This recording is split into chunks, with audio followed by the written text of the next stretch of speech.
The film begins in a future where the world has progressed tremendously. All the bad things like war, hunger, and dangerous diseases are now gone. There's no shortage of food anywhere in the world, and every disease has a cure.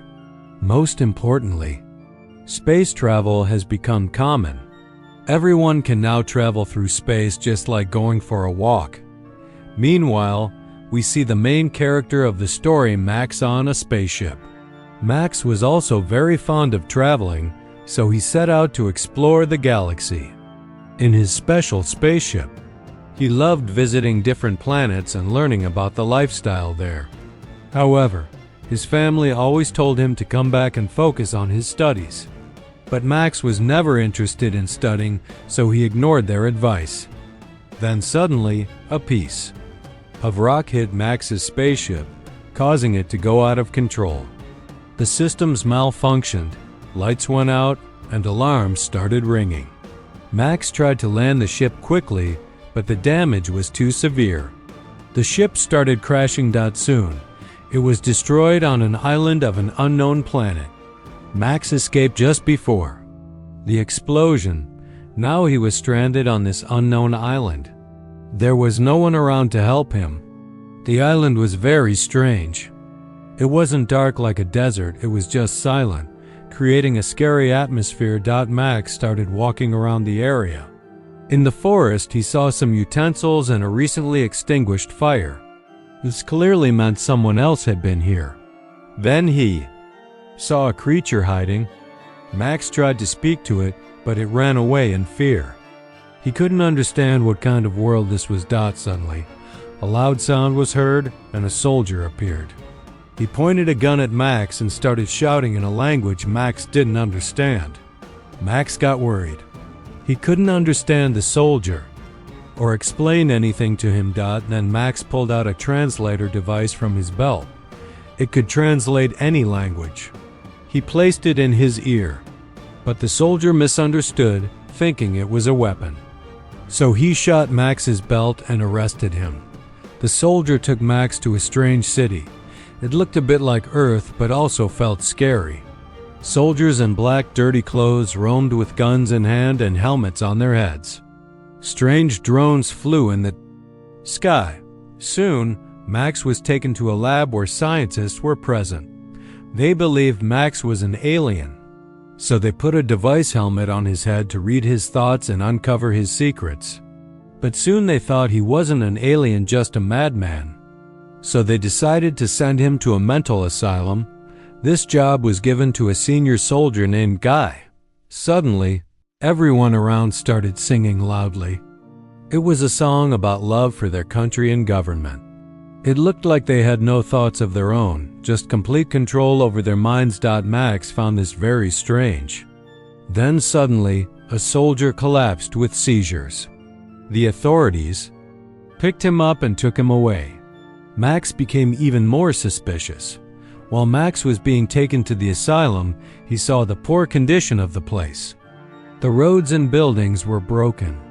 Every 2 or 3 kilometers, there were strange towers. Max asked Guy what the towers were for. Guy explained that enemy attacks had increased, so the towers were built for protection. While they were talking, one tower suddenly exploded. Burning debris fell all around. People ran in panic. Some died. A large rod pierced Max's truck, trapping Guy underneath. Without wasting time, Max used all his strength and pulled Guy out, saving his life. Seeing this, Guy realized that Max wasn't just any ordinary boy. Now Max learned that a rebellion was going on. Those called rebels were against the government's ways. To maintain power, the government built these towers. They continued toward the main city, where a powerful man was shown, the head of the research department. He ordered his agent to bring Max to him. This time, Max was locked in a large tank for brain testing. But the agent soon came and took Max away without permission. Meanwhile, a lawyer had been observing Max for a while. When he saw the time, he got scared and ran to the bathroom to lock himself inside. But he too had a seizure. On the other hand, the agent taking Max also began sweating, checking his watch. Suddenly, he collapsed with a seizure as well. People dragged him away. Once again, the crowd started singing that same strange song. They began calling Max a traitor for not singing along. They shouted at him. Taking advantage of the chaos, Max ran away. Now it was revealed that there was a group called Fathers. These fathers ruled over everyone, including the research head and his agent. If any father made even a small mistake, the other fathers punished him. Max went to a bar where he liked the waitress. They talked and became friends. Another rude customer began misbehaving with her. Max tried to stop him and a fight broke out. The man attacked Max, but Max easily defended himself. He had great strength. Later, Max told the waitress the whole story of how he came here. In their conversation, he discovered she was Guy's sister. She offered to take Max to her house, and he happily agreed. But just then, that rude man returned this time with goons. They came to take revenge on Max. As they attacked with swords, Max dodged easily. They pounced on him, but nothing seemed to affect him. Max fought back using their own weapons and defeated them all. Only that rude man was left. He threw a gold device with blades at Max, but Max avoided it easily. Later at home, Guy allowed Max to stay. Slowly, Max began understanding this new world. But one thing really shocked him. The government showed its own narrative on TV like a movie. They told people that they lived inside the planet, not on its surface. They said nothing existed beyond. They credited the Fathers and the Towers for saving the country after winning a war against the rebels. Guy told Max that protecting your country is the greatest duty. He asked Max to become a soldier like him. Max agreed, and his military training began. He learned the patriotic songs and passed many exams. He topped the rebel shooting test. He was an excellent shooter. After tough training, Max was recruited into the army. His first mission was to destroy a rebel base. They soon arrived and launched an attack. Bombs were dropped. Rebels were dragged away. Max noticed something. The rebels weren't monsters, they were scared people. Max couldn't bring himself to kill them. He dropped his gun, but others beat the rebels and dragged them like animals. Max was disturbed by this. Later, the rebels were brought to court. They stood under a bright light so strong it hurt their eyes. Some begged for mercy. Others cursed the Fathers. Those who cried were sent for labor. Those who shouted were killed. One rebel had a mechanical arm. He was locked in a gas-filled suit. His body slowly burned. He died in agony. Max silently watched, feeling deep sorrow and anger, but he kept it all inside. After coming home, Max told Guy that this was very wrong. Guy told him it was okay and that they should follow this method. Since everyone now knew Max, an agent came to arrest him. But before that, the head of the Fathers wanted to test Max's loyalty. So he took Max to the forest and brought two rebels in front of him, telling him to shoot them. Max said he would kill them alone, not in front of everyone. But after taking them some distance away, he let them go. When he returned, he told the head that he wanted to leave the army. Hearing this, the head got furious and pointed a gun at Max. Guy stopped him, but the head fired several bullets at Max, badly injuring him. Then the head forcefully took Guy with him, leaving Max's body behind. On the other side, all the Fathers were planning how to kill all the rebels at once. Meanwhile, the rebels were searching the forest for Max's body. They found it, but when they saw it moving, everyone got scared. Yes, Max was still alive. And all his wounds healed very quickly. Now the rebels started telling Max the truth. They said the towers were not built to protect the planet, but to send out signals that mess with people's minds. That's why twice a day, people suddenly start acting strangely and sing love songs for their country. But some people aren't affected by the signals.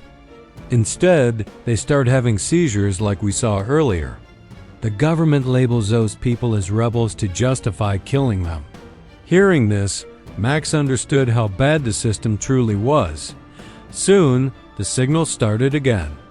The others sat down with sticks in their mouths to stop their tongues from getting hurt during seizures. Meanwhile, the lawyer was doing the same thing. But since Max wasn't affected by the signals, he started helping the rebels. He soon joined them, and they made a plan to blow up a tower. They secretly entered the tower's area. As soon as the rebels opened fire, all the soldiers became alert. Max moved forward without fear, taking down anyone in his way. The rebels fought bravely. Some were killed. Others hid behind walls and kept firing. Max reached the base of the tower and planted a bomb. Then, he tied a hook and rope to everyone, alive or dead, and dragged them out. In a short time, Max and his team were out of danger. The tower exploded in a massive blast, but this victory came at a cost. One more teammate died in front of them. Now only Max and one rebel were left. Max went to the waitress's house, but the neighbor saw him and quickly informed the police. Guys started shouting at Max, but just then the police arrived. Seeing them, Max ran away so Guy and the waitress wouldn't get into trouble, but the soldiers were already waiting outside. Still, Max didn't stop. He fought them all one by one. Eventually, he had no choice but to surrender when the head of the fathers captured Guy's sister. Max was put in jail where many other prisoners were already locked up. The lawyer, who had been watching Max, discovered that the tower signals had no effect on him. Shocked, he made a plan to kidnap Max. Later, Max and other prisoners were sent to the forest to collect leftover weapons. While doing this, some robots suddenly activated and started firing. Everyone lay down quietly. Then they retaliated and destroyed the robots. Max told a soldier, "When I came here, I saw a strange creature." The soldier replied, "It's not a creature. It's a mutated human, very dangerous. They should be killed on sight." Suddenly, the soldier fell into a pit. Max jumped in to save him. It turned out to be a tunnel, so both of them started exploring. They discovered an old lab. But just then, a creature appeared. The creature attacked the soldier and caught him. Before it could kill him, Max saved him.